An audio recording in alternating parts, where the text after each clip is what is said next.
here, and I'm talking to you today about fractions. It's everybody's favorite topic. Don't be scared. We're going to try and make fractions fun and hopefully really easy to understand. So the first thing you need to know about fractions is that fractions are just one of many ways to represent a portion or a part of a whole.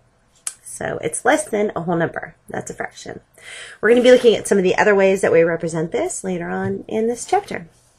Okay, so some really important terminology that you'll need to understand. Let's start with denominator, because it's quite an important word. Denominator is how many pieces you are dividing the whole into. So for example, I've got my cake here. I've divided my cake into 8 pieces, so that makes my denominator 8. And your numerator is the word that we use to describe the number on top, which is also the number that describes how many pieces out of the total we're talking about. So if we said my daughter Melissa had 3 pieces of cake, as shown here, she had 3/8 of the cake. So the numerator is 3. How many pieces of the total she had. Okay? Good. All right. So an important thing to realize is that because a whole thing or a whole item or whatever can be cut into lots of different numbers, and it's really up to you, that is how we create equivalent fractions, because as you can see here, I've got 3 separate pizzas. Okay, and the pizzas are relatively the same size, if you can just bear with my crappy artwork. And just because I cut this into 2 pieces, I have a half shaded here, but I've cut that into 4 pieces, so I have 2/4 shaded here. I've cut that into 8 pieces, I have 4/8. Okay, but even though that's 4/8 and that's 1/2, they're equivalent fractions because it's really the same amount of pizza. Okay, so don't let anyone tell you if you cut the pizza into smaller pieces, yeah, you're eating less pizza. You're still eating just as much. And we're going to come back to the number side of this, but I just want you to have the basic understanding of how one creates equivalent fractions. Okay. So a really key concept here is that fractions are actually showing division. Anytime you see one number over the other number, it's actually denoting division. So you should be dividing the problem. So when you look at this fraction 1/2, it's actually asking you to divide 1 by 2, or it's saying, yeah, 1 divided by 2.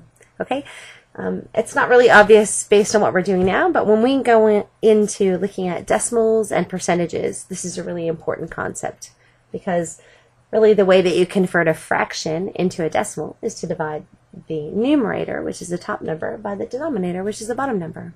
Okay, that's how 1/2 becomes 0.5. We'll come back to it.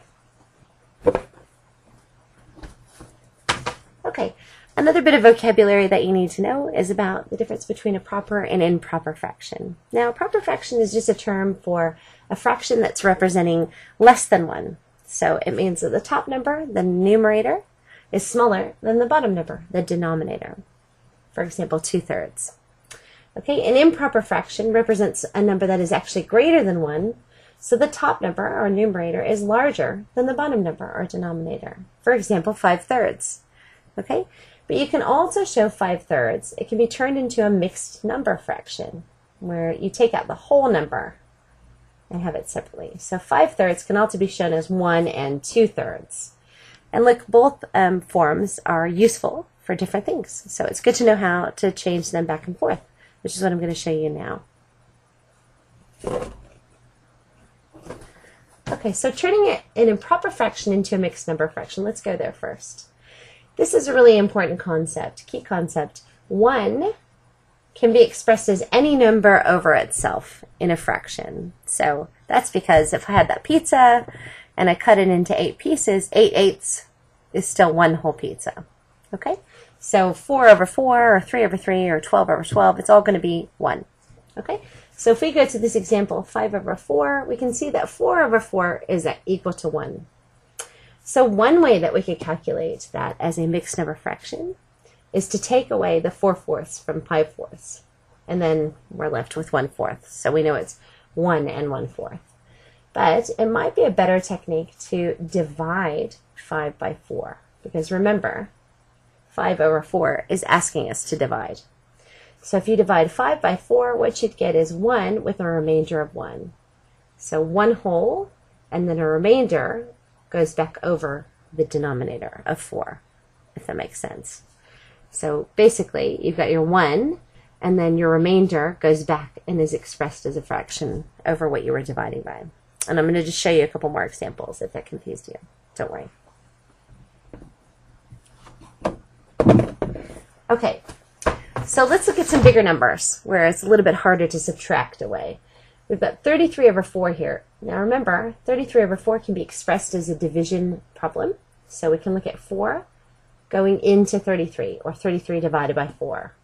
Well, 33 divided by 4 is 8 with a remainder of 1. Okay, so that 8 becomes the whole number, and the remainder, 1, gets put back over the divisor.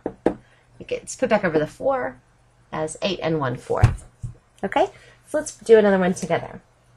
27 fifths. How do we make that into a mixed numeral fraction? Let's look. We can express it as 5 going into the 27. The 5 goes into 27 5 times with a remainder of 2. So that would be 5 and 2/5. Okay, so that's how we turn an improper fraction into a mixed number fraction. But let's go the other way around. What can we do? Well, let's look at this example. We've got 2 and 5/6. How do we turn that into an improper fraction from a mixed numeral fraction?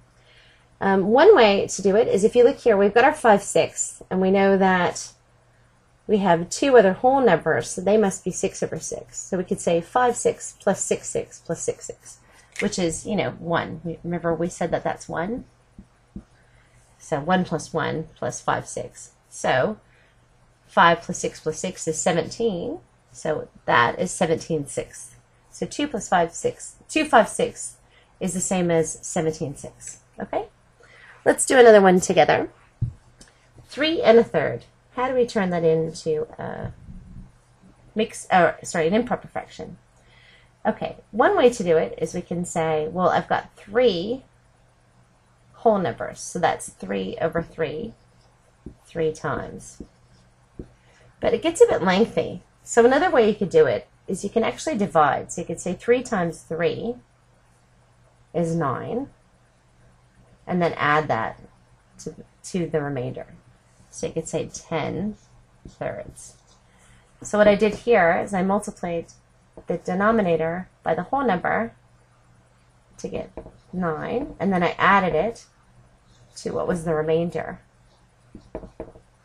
to get 10/3. And there you have it. That's how we turn mixed numeral fractions into improper fractions and vice versa. I hope that's been helpful. And good luck. See you next time.